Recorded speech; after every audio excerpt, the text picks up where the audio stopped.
This here is my vertical hydroponic system. You could also call it an aeroponics tower. And it uses the same concept as my other hydroponic system in that it uses a mix of water and nutrients to grow the plants.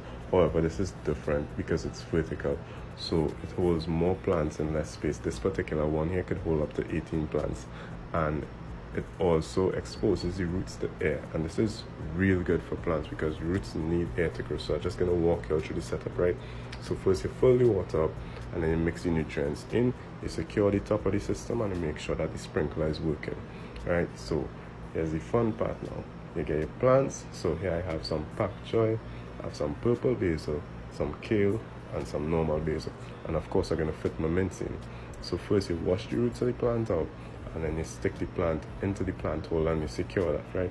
And then you watch to make sure that the roots are getting wet from the sprinkler, right? And when you finish this, you just repeat for all the plants that you have, and then your work is basically done.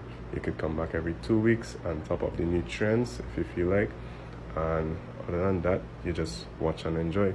I'll update you all in the next 2 weeks.